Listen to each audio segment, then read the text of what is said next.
Welcome to Out of the Box with Christine, the podcast for conscious entrepreneurs. Are you willing to step into your greatness? Are you ready to shine? Well, get ready, Truth Seeker. You're in for an amazing ride. And now, here's the host of the show, Christine Blosdale.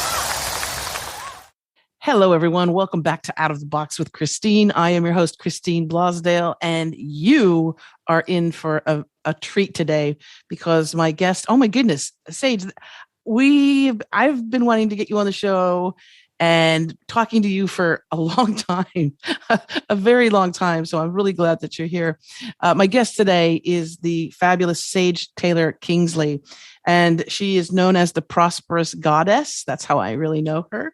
She is a word wizard, marketing mojo, money magician, and a beautiful healer as well. And today we're going to be talking about healing, because as a conscious entrepreneur, as a conscious human being, we are not going to be much good for the world unless we heal those wounds that we are carrying around like a big, heavy backpack.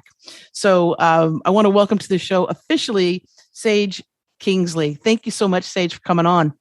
Oh, thank you so much, Christine. You are just one of the best podcast hostesses with the mostesses. You know, you're such a great holder of the space, and you bring together so many great visionaries and people who are heartful and have so much to share. So it's just really a joy and an honor to be here with you guys. And let's just get out of all those boxes, right? Yes. Let's get out of those boxes.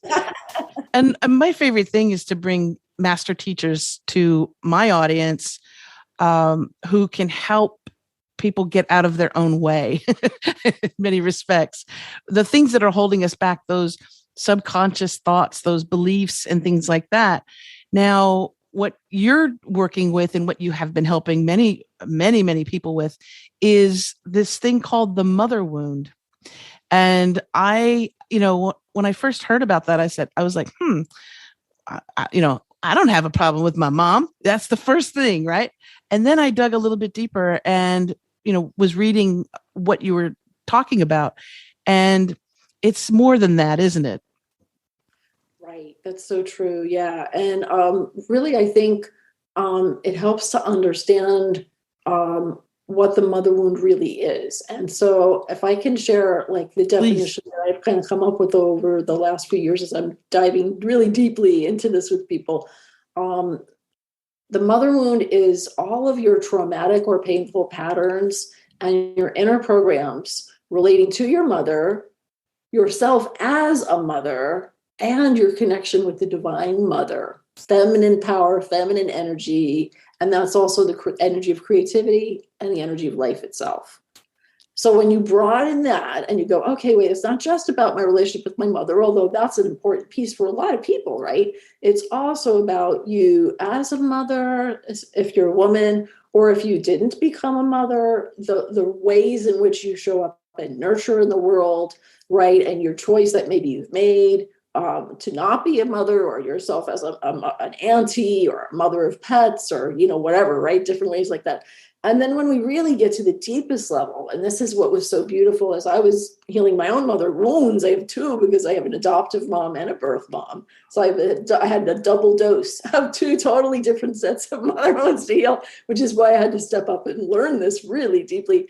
What surprised me is that one of the missing keys was really connecting with the goddess, really connecting with the divine mother, the creator of all beings, whatever word you use for that, if it's Mother Earth, or Gaia, or Lakshmi, or Isis, or, Mother Mary, or, whatever kind of archetype or like form that takes for you. Because I realized that my inner child, my little baby self, I was adopted, right? So that part of me like wasn't actually held by my mother, was not breastfed, did not get that nurturing, that important bonding. So this is really important work for adoptees, anyone who, and even birth mothers too, anyone who's had any kind of losses around motherhood or children or anything like that. And there were so many layers. It took me about 2 or 3 years of really, intentionally working on my mother wounds for every day, like for a couple of years, to really get to this place of, wow, that's just not there anymore. It's just like, I'm not carrying this around anymore. And it's like the word and the feeling that came to me was liberation. And what I've noticed with other people too, they say things like, I feel free. Like you were saying, Christine, I'm no longer carrying this baggage, this weight, even if it was subconscious, even if we think, oh, I have a pretty good relationship with my mother, or my mother's passed on, and, I've made peace with that, or I've never known my mother, but I've made peace with that. There's still some part underneath there that's that longing, little girl or little boy that maybe isn't really peaceful with that yet. So there's a lot of different aspects to the healing. One aspect is reconnecting more with the Divine Mother and being your own mother, being your own, like being that mother or healthy parent for yourself. Hang on, self-love moment. That's okay. That's all right. There we go. Now it is me talking. And isn't it odd that when you bring up the words Divine Mother, so many of us, because we have been, for centuries,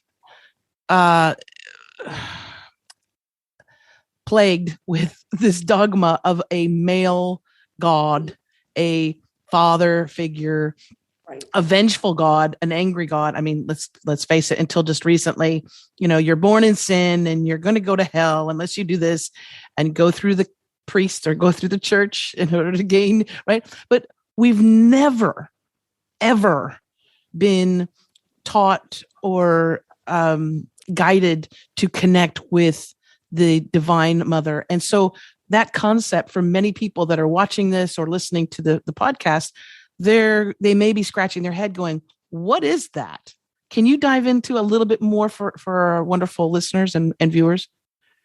Absolutely. Thank you so much for asking that. It doesn't really matter what religion you have, or if you don't have a religion, you're spiritual but not religious, or even if you're agnostic or atheist or undecided about all that, right? There's this thing we call feminine energy and masculine energy, right? We all get that. We understand that no matter what physical form we're in one gender. Some people, very few number of people have both genders embodied. But whatever physically our embodiment is, there's male energy and there's female energy, in the world. And part of our joy and task and mission and work is to integrate both of those energies. And you're so right, Christine, because we were really, most of us, especially if we were raised in kind of Judeo-Christian, but I think probably also true for like Islam and probably some of the other religious backgrounds as well, we're taught, and I would say almost brainwashed was the word that was coming. I'll say it, brainwashed. Thank you.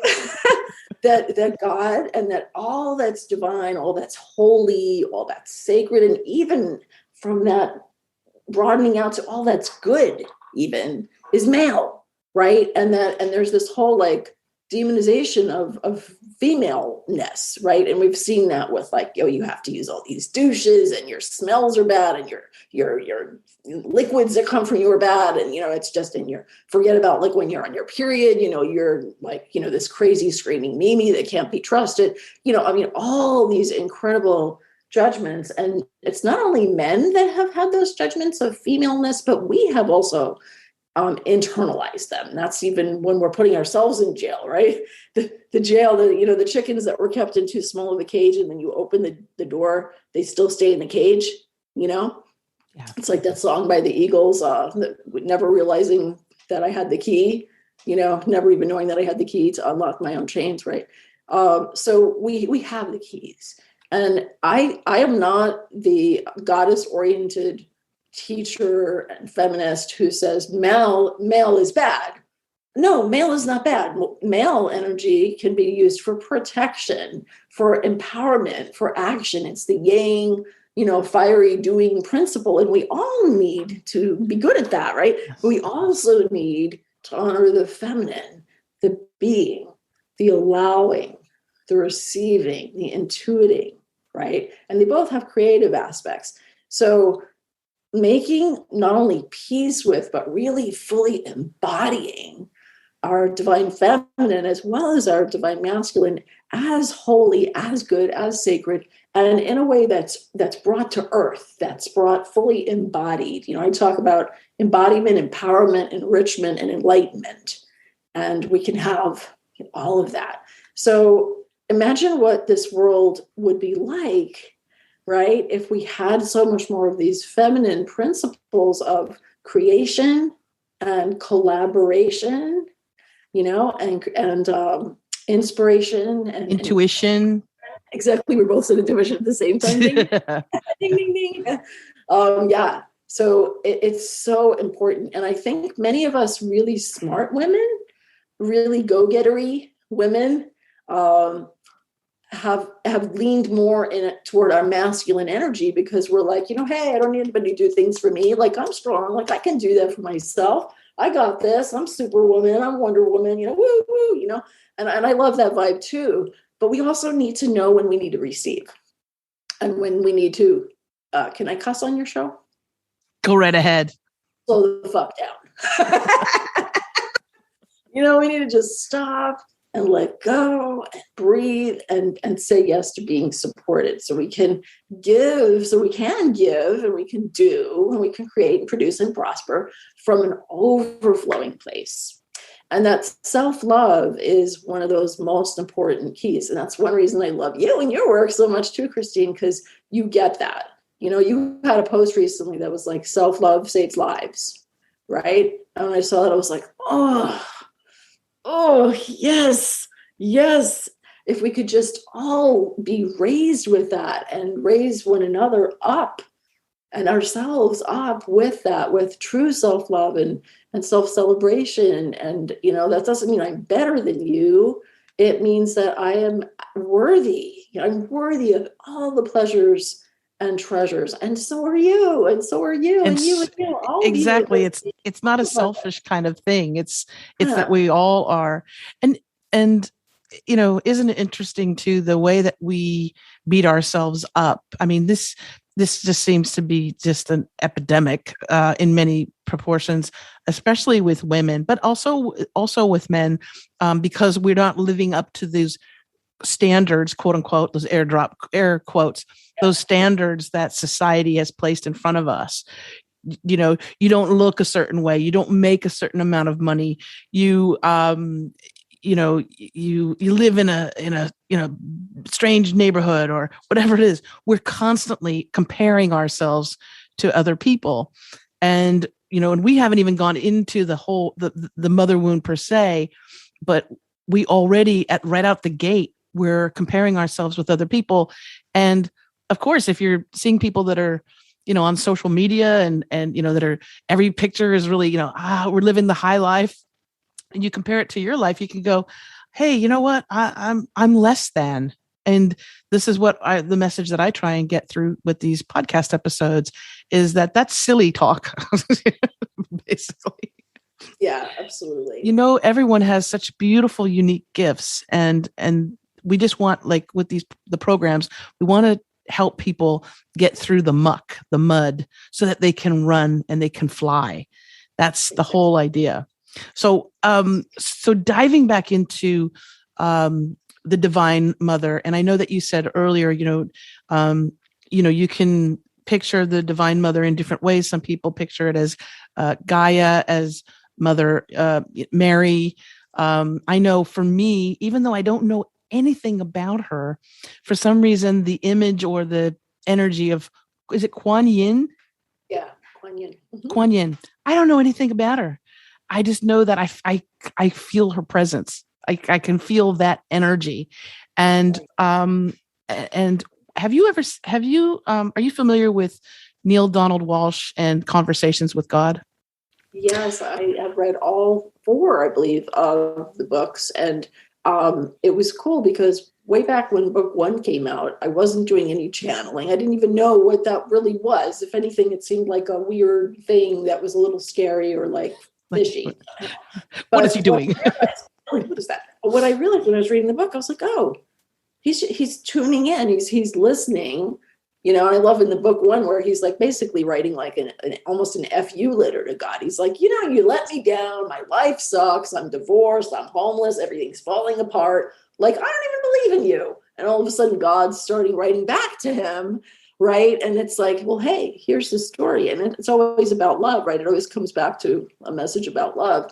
And really all the great spiritual teachers, if you scrape underneath all the stupid dogma that humans projected on top of it. That's control. Yeah. Skill-based control, power over dynamic. If there's any truth to it, it's just a message about love, So yeah, I loved reading his books, and I do a lot of channeling myself, channel writing and channeling of the Divine Mother, Archangel Michael.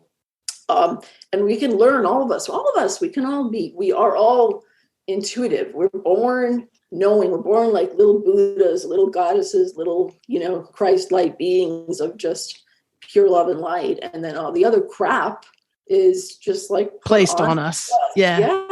And it's really more a matter of releasing it and remembering and reclaiming the beauty that's underneath and that we truly are. Well, one reason why I bring up conversations with God is that, yes, I read the books, but I remember coming in contact with the audio version of Conversations with God. And I can't remember if it was the first one or the second one, but it was early on. And it was the audio reading of Conversations with God. And I believe it was Neil Donald Walsh as Neil Donald Walsh asking, hey, God, Cool. But what I loved about it, and it really blew my mind, is that when God was answering, first of all, they had the voices of God was Ed Asner, who I love, and who is such a great voice. Probably hears that, yeah. So it was Ed Asner, but it was also Ellen Burstyn. And so mid-sentence, brilliant. I got goosebumps all down my right side. So mid-sentence, in an answer back to Neil, God as the voice of this, gruff Ed Asner type voice, he'd be talking and this, and then it would switch to Ellen Burstyn. And my mind just went, that the God energy, the love, the God energy, love, whatever you want to call it, the divine, is not male or female, but it is just having that beautiful blend of both the female and the male, the divine masculine, divine feminine energy speaking back as God. I was like, oh my God.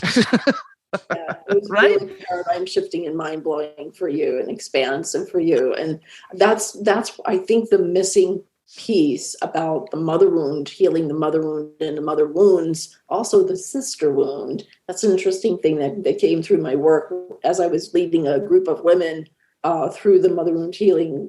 Periodically have a group program with that. There's also a self-study, and there's a free quiz. There's lots of ways, private sessions, lots of ways people can access it. But anyway, with one of the groups, what I was noticing is that we were finding there's also this woundedness around women, from other women, which we decided to call the sister wound. And like, wow. And I realized that some of the worst betrayals in my life, and I'm mostly heterosexual. I've had some relationships with women too, but I'm like, somewhere along the scale there, kind of more on the straight side of the scale.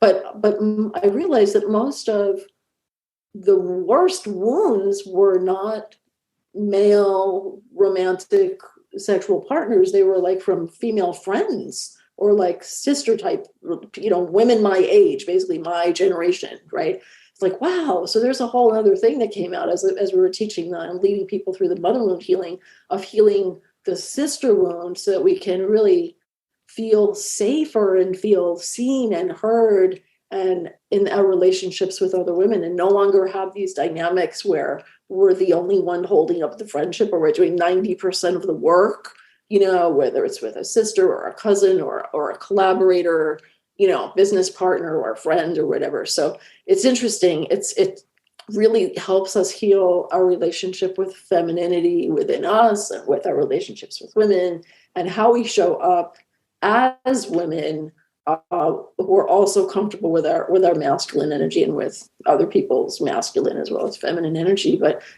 it's amazing. There's so many layers to it. There's the self-love layer. There's the sister wound.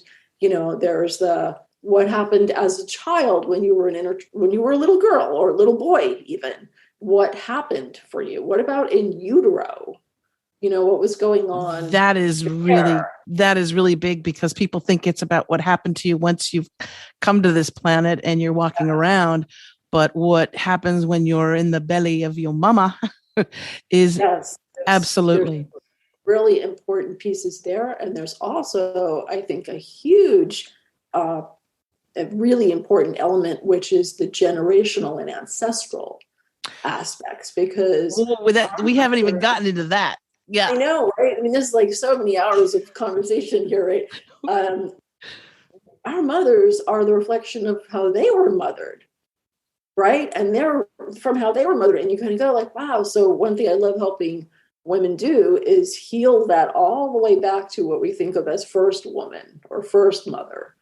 However you envision that. It doesn't have to be like Eve in the garden or whatever. It's just like as far back as you can kind of imagine, through your lineage, through all the mothers, all the way back, and healing that entire lineage. And we heal it all the way backward, and then we heal it all the way forward, Christine. All the way forward for the children, not just 7 generations, but all the generations forward. And whether that's through our physical children or all the lives that we get to touch, as an embodiment of God, Goddess, ourselves. Everyone whose lives we get to touch and everyone they get to touch. And it just becomes this incredible, just gorgeous, like truly infinite, omnitemporal, omnidimensional healing that's just phenomenal. And people just come out of that like, wow, I had no idea that there was so much to it, And there's even past life stuff too sometimes, like those. Oh, definitely. I believe that wholeheartedly. Yeah. I believe we've been reincarnated, thousands and tens of thousands of times. I know that some people go, what? But that's my personal belief that I've been here many times, and I've been here as a man and I've been here as a woman. I've reincarnated so many different times. That's why also my gender, my expression of myself is a blend of masculine and feminine. And I feel comfortable that way. Right. And, but that's also in respect of my masculine side and in respect of my divine feminine side. But if you think about it, if we have reincarnated, and there's been times where I go, oh, I know I was a witch that was burned at the stake. I know. And that's actually part of the healing with all of this too, is the suppression of women, and especially our spirituality and our magic and our power, so and it wasn't power and it wasn't like being able to poof, you're a frog. It was just right. It was, it was just saying, hey, excuse me, I don't think it's right that you raped that child. Oh, you're a witch. It's like, wait a second. No. I mean, we've come through some really dark ages, the dark ages. It just boggles the mind. Not only how, human beings have been treated throughout the centuries, but particularly women. And as we're talking about those generational wounds that need to be healed, and those wounds within us, no greater group of people than African Americans who, my goodness, generation after generation, those wounds are so deep. And that's why I think the work that you do is so powerful for so many people. Thank you. Thank you so much. And I would like to bring into our gorgeous conversation that I love so much. I feel like I could just talk to you for like ever. I would like to bring in the concept too of how does this affect entrepreneurs, right?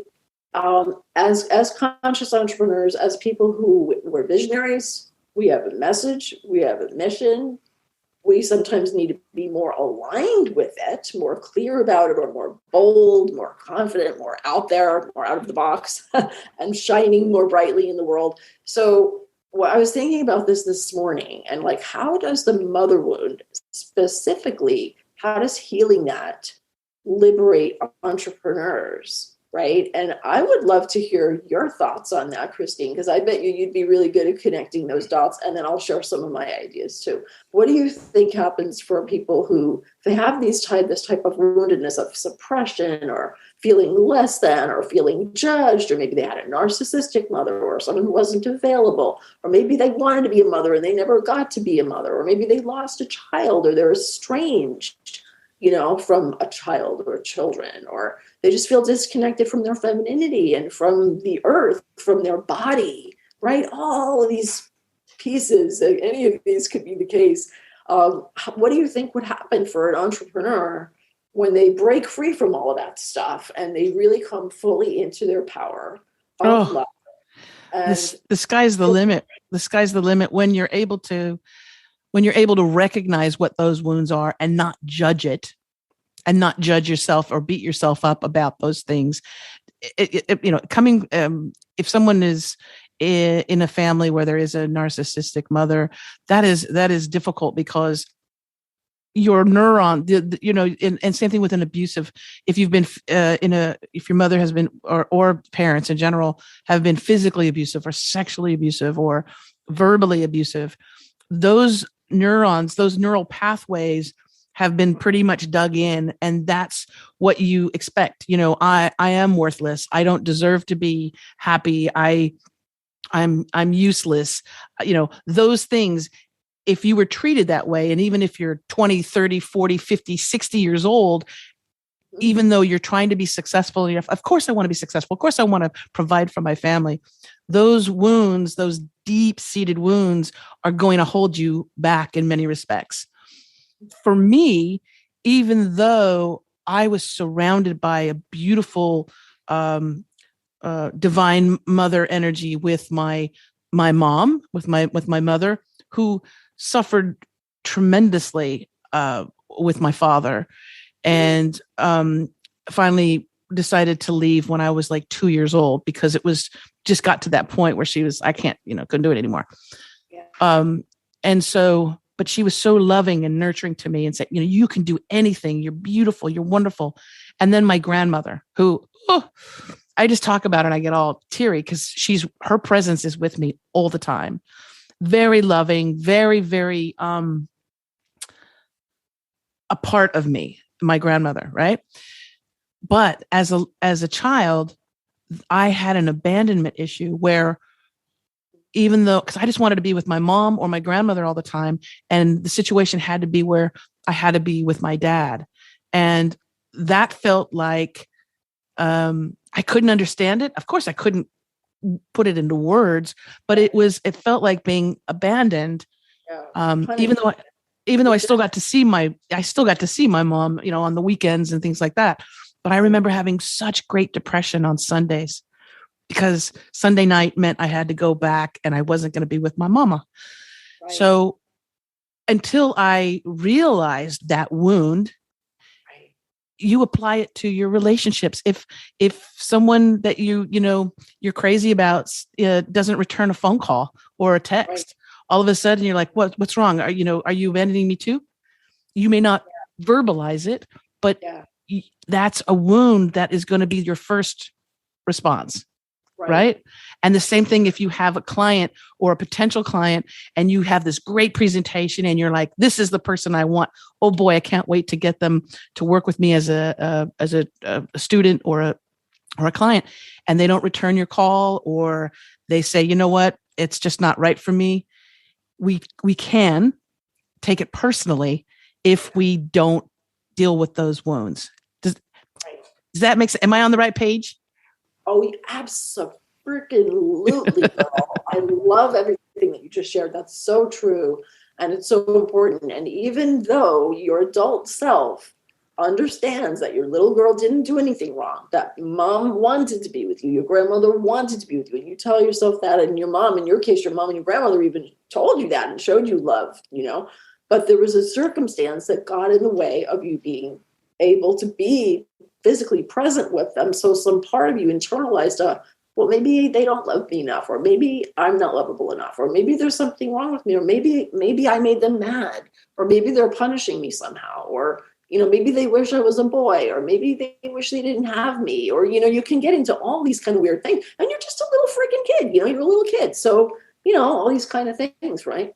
And I know for me as an adoptee, I understood why a 19-year-old woman in the 60s who was unwed, actually, she got pregnant. They were both virgins. I was a double virgin pregnancy, instantaneous. Which now I can laugh at. I'm like, oh my goodness, you poor people. I feel so bad for you. I understand why, she made that choice, but there's still this subconscious, like, infant, like pre-verbal. It's a primal thing, that was like longing for that. And it's interesting because like adoptees have more health problems. I've had a lot of health challenges. Thank goodness I'm doing a lot better. But I almost died 20 times. I've almost literally crossed over like freaking 20 something times. I stopped counting. But I'd rather have, instead of so many near-death experiences, especially the unhealthy ones, I would rather have more fully alive experiences. So I'm cultivating FAEs, fully alive experiences. And the great thing is with my birth mom and my adoptive mom, I had periods of time with both of them where I literally had to have either no contact or low contact for a variety of reasons. And now I can joyously share that I have a harmonious relationship with both of them. I feel so much love for both of them. They have a tremendous amount of love for me, and they're even able to love each other. So it's been super cool, actually, a number of times bringing my birth mother, my adoptive mother, and myself together. And they're like, it's like this mutual admiration society, Christine, where they're like, thank you so much for choosing to give her life and bringing her into the world and letting me raise her. She's the earth angel. She's just the most important thing to me. And if you hadn't made that choice, I can't imagine what my life would be like. Thank you for raising her. I see so much goodness in her that I know it's because of how you raised her. And I'm like, oh my God. Right? And I thought, oh, this is such a blessing. So, and not everyone with whatever their parental situations are, they might not always get something to that harmonious a level, or sometimes parents have already crossed on, to the other side. But the great thing is, here's the great news. The great news is no matter where you're at with your childhood, with the generational stuff, with the past life stuff, all of your experiences with female energy as a mother, with women in your life, no matter where you're at, with all of that, whatever crapola has gone on, it is healable. And it's healable pretty quickly. I'm not talking 20 years of talk therapy, blah, blah, blah, blah, blah, blah. Some talk therapists are great. I don't mean to say that there's not a place for that, because there isn't. I've had some great talk therapists sometimes too. But you got to get to the root. My sisters and brothers out there listening, you've got to get to the root causes of things. If you don't want to just see it come back in a different form, different face, different name. And there is a spiral of progress that you go on sometimes, but you can also have rapid, like portals of transformation, where it's just literally like a light switch in like a day or a minute, like, whoa, amazing. I'm not triggered about that anymore. That's so incredible. And then all of a sudden your energy is freed up, instead of all this like subconscious emotional energy going mental, dealing with all that stuff, consciously or subconsciously. Now all of a sudden you're freed up for what? For your purpose. You're freed up for your freaking mission. You're freed up to move forward and be the amazing you that only you can be. Fill that U-shaped hole in the world is how I like to say it. Only you can do that. The world needs you to be playing full on as an entrepreneur, as a visionary, as a messenger. You are outside of the box, people. Okay, that's why you're an innovator. That's why you're a pioneer. That's why you're not just doing a paycheck job. Or if you're at a paycheck job, you're probably also doing your purpose, or you're transitioning, right? But you are creating something amazing and unique, and it's beautiful. It is so so sacred and holy and good and beautiful. You're also freed up to have healthier relationships. Absolutely. And you're freed up to be healthier, because all that stuff takes energy away from your life force and your light source and your happiness, health, and harmony in life. So it's really important. Oh, yes, definitely. I mean, you don't need to convince me that those wounds that we hold, those ones that we're not even aware of, affect our health and well-being, our mental health, but also our physical health and how that manifests as well. So, okay, so we've gotten a concept and an idea, and most people that are watching this or listening to this can kind of relate some scenarios to themselves. But let's talk about some things that people can do. And I know we're going to throw out your website so that people can reach out to you, because you're such an angel. You are an angel on the earth. And I know that you've helped so many people, and we want to let people know how they can reach out to you.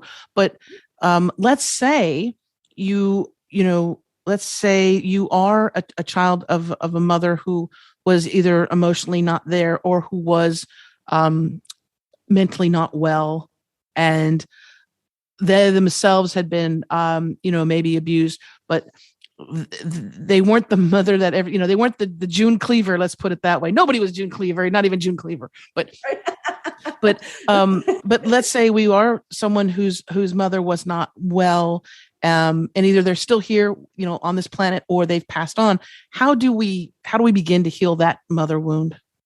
Yeah, so that's so great. I'm glad that you asked that. One thing that I came up with in going through this myself on this journey, and then having the honor of leading other people through it, and then creating a self-study course, because not everyone can do private sessions or a live group or a retreat. We had a retreat at Mount Shasta. That was awesome. Not everyone can do like those more super in-depth ways of support. So we do have the self-study course, and the self-study course leads you through, and I'm just going to throw out these 9 gates. And so some of these 9 gates you can do to some degree on your own.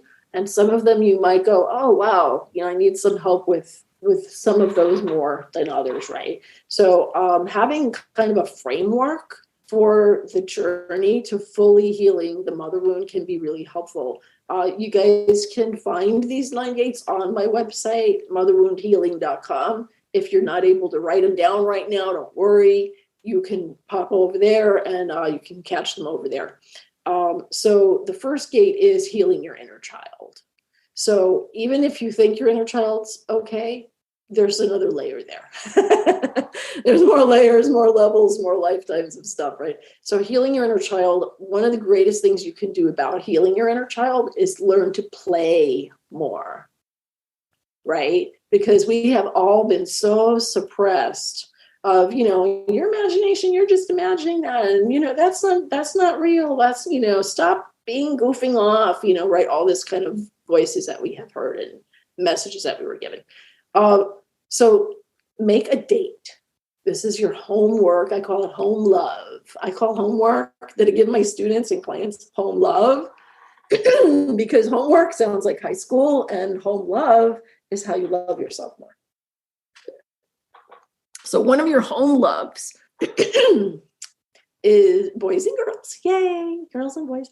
Is to tune in with your inner child. Do this today. Do this tonight before you go to sleep. And just, what did you love to do when you were a little kid? Think of what, maybe 3 things, 4 or 5 things. Write it down in your journal. Write it on an index. Write it on a Post-it note, whatever, right? What are some of those things that you love to do when you were a little kid? What about you, Christine, when you were like, say, 3 to 6 years old, 7 years old? What were the things that you just, if you were left to your own druthers, that's what you would be doing, First of all, I loved going to the ocean because I lived in the city and I lived in the valley, the San Fernando Valley, and it would get so hot. And I remember just being sitting in my house going, it's so hot, I just need to go. So going to the beach was something that I loved, and sometimes having a picnic with my mom and things like that.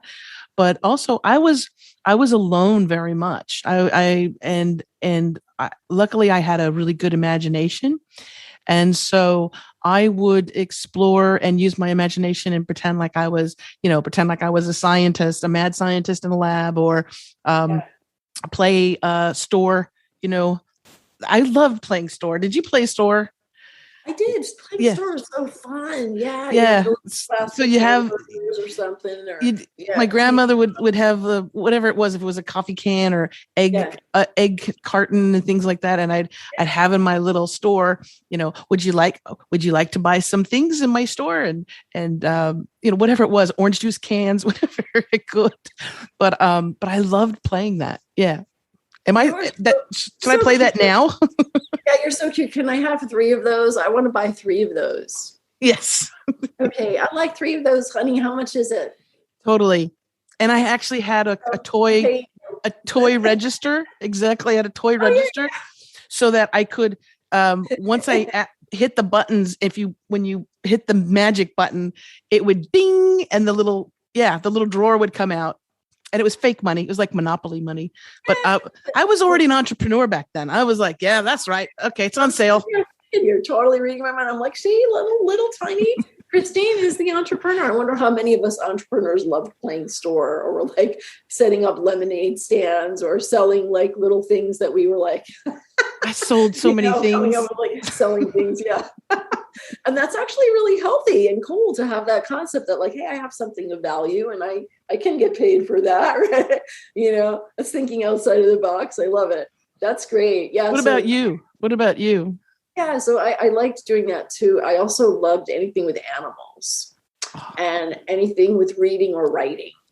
So I would always be either reading a book or writing stuff. I wrote my first song, my first poem, and my first book all at age 9. And that was a pretty busy year. I was like a prolific year for me. I came into myself at age 9 somehow. But I loved animals, and I grew up in a household with my adoptive family that were not animal people. And it's interesting because my birth family are all animal people. So it was totally the nature versus nurture. My genetic nature was like animals. I want to have a dog. I want a horse. I want a cat, something, right? So now as an adult, I have tons of puppy playtime, which is great. And then writing, for me, like if I never had to work another day in my life, I would still probably write every day. I'd find something to express. I'm currently in the middle of a year long of writing a poem a day for a year. I am writing a poem every day for a year. Yeah. So, and this will be a book. This will be a published book, I presume. Right.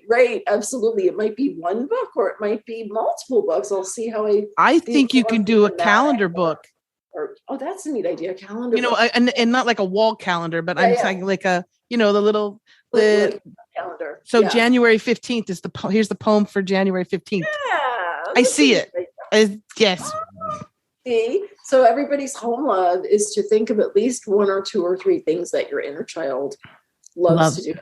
Another fun thing for me is just bubbles. I always love bubbles. I always love balloons. Like that's an instant party. Just give me bubbles, give me balloons. I'm like, wee, what's so interesting about that? Because now I'm thinking about things that I loved when I was a kid. When I was about 9 or 10, I remember getting for Christmas, it wasn't a puppy, it wasn't a bike. I got something that was like a puppy and a bike to me. And it was a Panasonic cassette recorder. And I remember getting this and going, oh my God. I would record stories. I would interview at the time, my stepdad. I would leave messages. I would leave messages for my mom because she worked late at night. And so when she came home, she could play the cassette recorder. I loved that thing.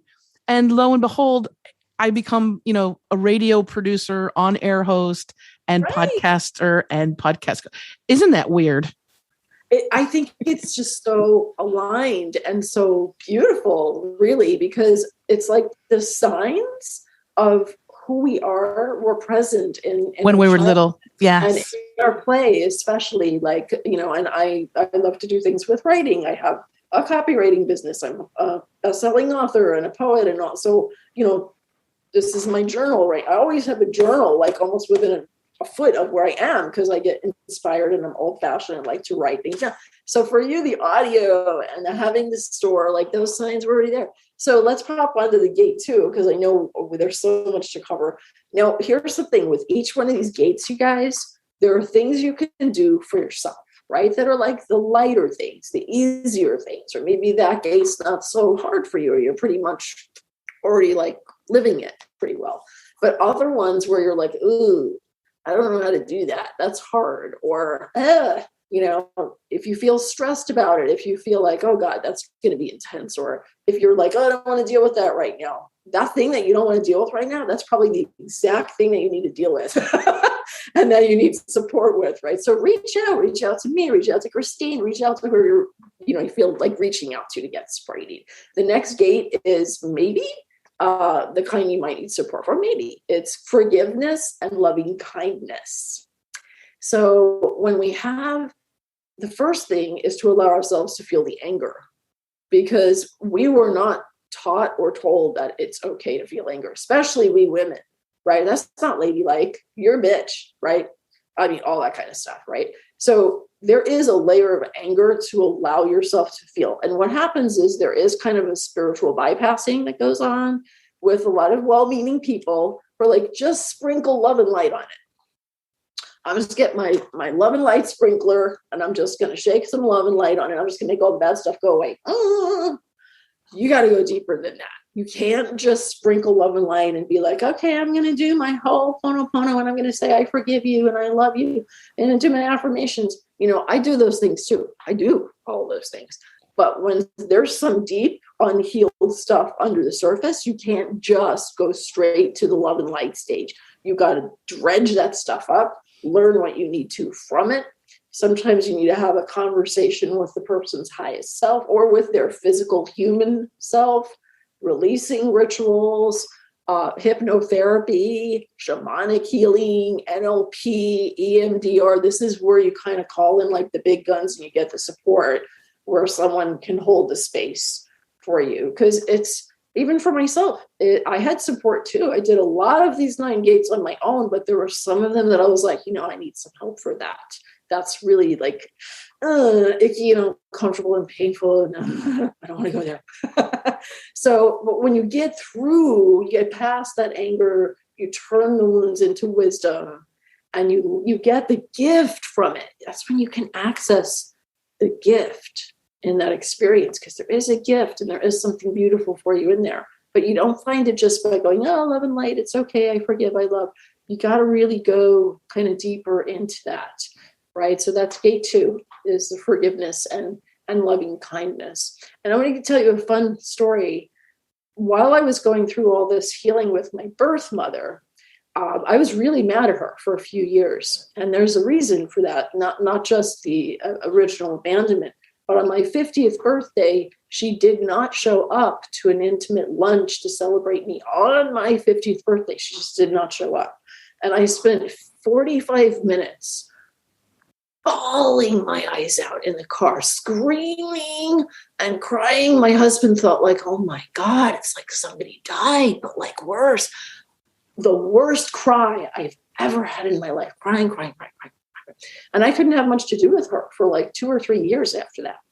It was so painful. We ended up going through a lot of healing, right? And then after a few years, we were going to go away together for an overnight mother-daughter thing, which we had only done a few times before. I didn't know her until I was 21. So the first 21 years, we weren't in each other's lives. But anyway, we finally go away to this mother-daughter healing thing after I've been doing 2 or 3 years of healing my mother wounds. And we get to this retreat, and I had this long list in my journal, like 35 things I wanted to talk to her about.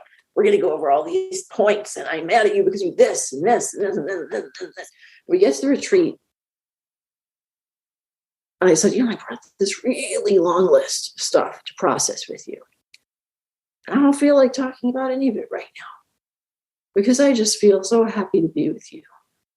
And she was like, I just love you so much. Can we just love each other? Can we just be with each other and love each other? I'm happy to talk to you about anything that we need to talk about, but this is what's important, is just being here. And we hugged each other, we cried. And I really didn't need to talk to her about most of those things. A few of them I did, but most of it, I was able to heal it within me, because she wasn't available for part of that time. And I wasn't ready for part of that time to really talk about it. By the time we were ready to talk about it, most of it was dissolved. It's like the wounds had gone away. I was like, wow, I don't even feel triggered about that anymore. Oh my God, that's amazing. It's just like it happened to someone else, or it was in another life. Like, it's just like not even there anymore. So you can get to that, even for really painful things. You can get to a place where you have the peace in you, no matter what they do, whether they participate or not, or they're alive or not, or it's regardless, you can get to a place of more peace within you. So that comes a lot from the gate 2. And gate 3 is rebirthing to the Divine Mother. And I'll just keep that short and sweet and say, you can either figure out how to do that in your own beautiful way, what that would be for you. What is that to be rebirthed to the Divine Mother? Intuitively feel into that, or reach out to me, right? Healing your ancestral lineage is gate 4. And that's where you literally do like a time travel journey, back as far back as you need to go. Maybe you only need to go 1 or 2 or 3 generations back, or maybe you need to go all the way back. So that's where you're releasing what needs to be released, but you're also reclaiming what you need to reclaim and honoring. That is so powerful. Yeah. Yeah, exactly. So gate 5, healing your past lives, reclaiming your power. Gate 6 is really important. Everybody lean in for gate 6. Healing your sexual self. Oh, getting juicy. Yeah. And that's revitalizing your creative spark, because that's your second chakra. This is your creativity and your sexuality and your sensuality and your like va-va-voom. Your va-va-voom with life, as well as with whoever your sexual partner may be. So I'm going to give you all one home love. Can I give everybody a home love for gate 6? Of course. I want you to pleasure yourself while you treasure yourself.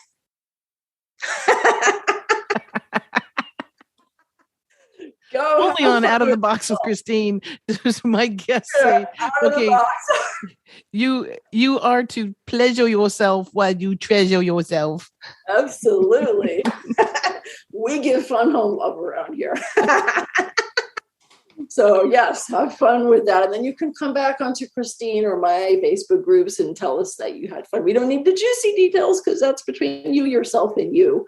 But we want you to have fun. So, and for a lot of, men and women, that's like a thing they do like kind of by rote, but without being mentally present, or they don't pleasure themselves very often.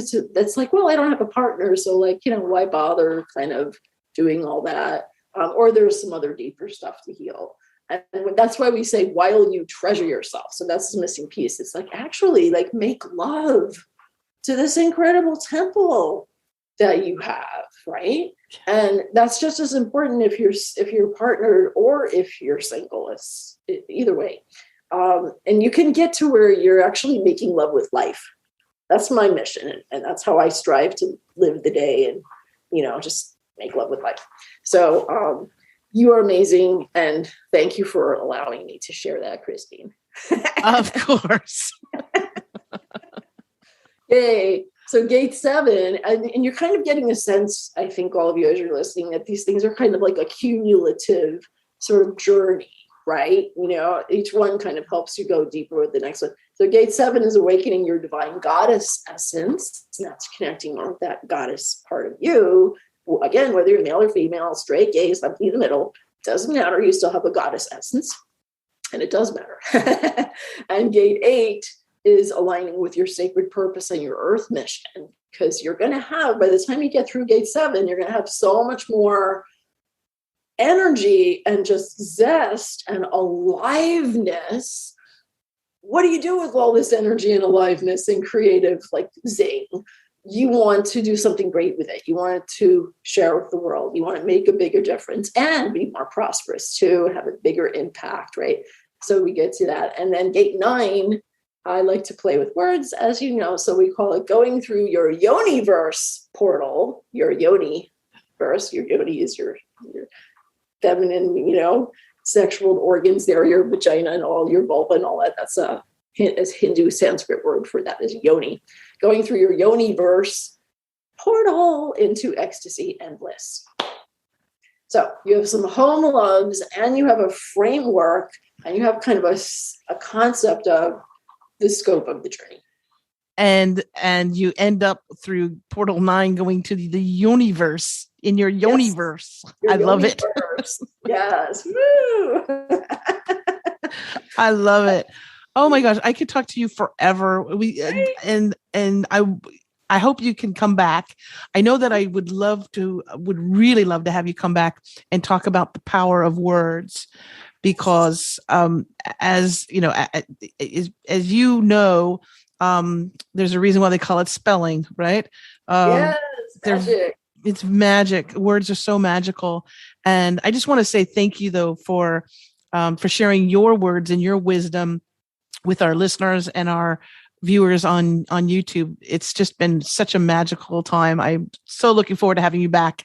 And thank you, Christine. I can't wait to be back. I hope everybody enjoys their home love, and please feel free to reach out. Yes, I would like to. So I know that one of the websites that you had mentioned was motherwoundhealing.com. Is that correct? Correct. Motherwoundhealing.com. And you can learn more about all of this there. There are some great free resources too, including a quiz that will help you quantitatively as well as qualitatively self-assess to what degree do you have a mother wound. And again, it's not only about your relationship with your mother, it's also about you as a mother and your relationship with the divine feminine.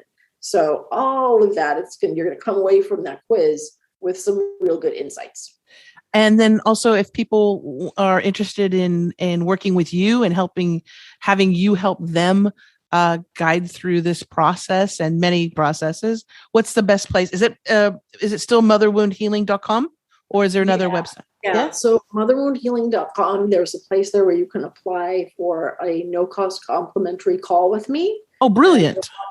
And we can talk about whatever it is that you need, whether it's mother wound healing or it may be something else, business, intuitive healing, so forth. And then my word wizardry website is sageforyourpage.com. And that's a totally different branch of my business. That's where my writer self and my editing self gets really magical with entrepreneurs and, really helps you get those aligned words of love and light so that you can get your message out and make more money and reach more people and make a bigger impact, especially if you don't love writing, or if you're just like, why is my writing not converting? Why am I not having sales? Like, why does it feel so, I can totally help you with that. That's Sage for Your Page. So motherwoundhealing.com, sageforyourpage.com. And I'm on Facebook, Prosperous Goddess. Just look for be a Prosperous Goddess. We'll make sure that in the show notes, we'll have links to all of that. So we'll have a link to the Facebook page so people can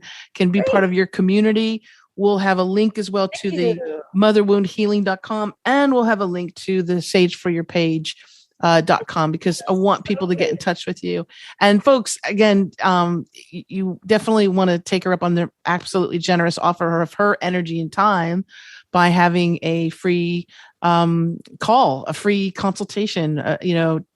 If anything that you were listening to today resonated with you, if you got those goosebumps too, if you said, yep, that's me, or, oh my goodness, I'm listening to this or I'm watching this right at the perfect time. It's no accident. You're supposed to be introduced to this wonderful woman, Sage Taylor Kingsley. I want to thank you again so very much for being on Out of the Box with Christine. Thank you, Christine, so much. I look forward to being back. Many blessings to everybody. Many blessings, many blessings. And I want to thank you, wonderful listeners and viewers on YouTube, for joining me again on Out of the Box with Christine. Remember, you can subscribe, rate, review, share this video, share this podcast with anyone that you think could benefit from it. This is really life-changing and life supporting as well. So thank you so very much. If you want more information about the podcast, you can go to outoftheboxwithchristine.com. And if you want more information about me, go to christineblasdale.com. All those links will be in the show notes so that you can navigate your way to our worlds. All right. Until next time, as I always say, remember to think outside that damn box. Bye for now.